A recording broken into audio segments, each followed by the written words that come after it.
माऊली ही जी पंढरपूरची वारी आहे ज्यातमध्ये एवढ्या लाखोच्या संख्येने वारकरी सहभागी होतात, ही वारीची प्रथा नेमकी कधी सुरू झाली याबद्दल तुम्ही काही सांगू शकाल? साधारणतः ही प्रथा समथिंग 1600 सालापासून विश्वंभर बाबांनी माझ्या वडिलांची मिरासिका देवा तुझी चरण सेवा पांडुरंगा या युक्तीप्रमाणे त्यांनी वारी चालू केली आणि ते स्वतः जसे आता महिन्याचे पंढरीचे वारकरी असतात तसे ते एकटेच पांडुरंग परमात्म्याच्या भेटीला या वारीच्या निमित्तानं यायचे आणि या सोहळ्याला जे स्वरूप खरं दिलं वारीचं ते तुकोबारायांचे चिरंजीव तपोनिधी नारायण महाराज यांनी साधारणतः 1865 दरम्यानमध्ये ह्या वारीचं भव्य स्वरूप दिलं।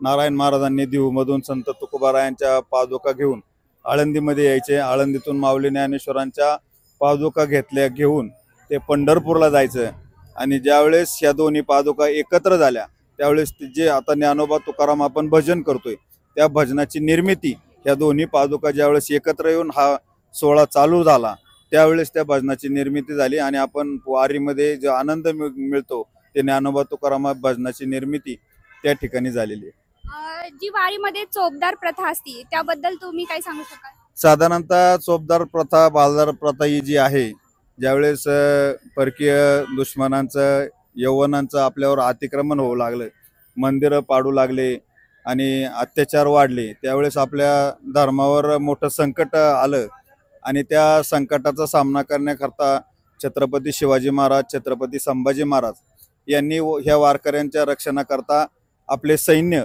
त्या वारकऱ्यांबरोबर दिले। प्रथमतः या सोहळ्याचं स्वरूप कमी होतं, संपूर्ण सोहळ्यामध्ये 100 ते 50 वारकरी त्या ठिकाणी असायचे आणि मग त्यावेळेस 10-15 त्या ठिकाणी सैनिक छत्रपती शिवाजी महाराज संभाजी महाराज त्या सोहळ्याच्या संरक्षणासाठी द्यायचे। कालांतराने या सोहळ्यामध्ये वाढ होत गेली, त्यानंतर शिवाजी महाराज छत्रपती संभाजी महाराजांनंतर सुद्धा हा सोहळा आजपर्यंत जोपर्यंत चंद्रसूर्य आहे तोपर्यंत सुरूच राहणार आहे आणि त्या निमित्तानं मग याच्यामध्ये समाजकारणामध्ये राजकारणामध्ये बदल झाला, मग सैन्य आलं, मिलिटरी आले, पोलीस आले।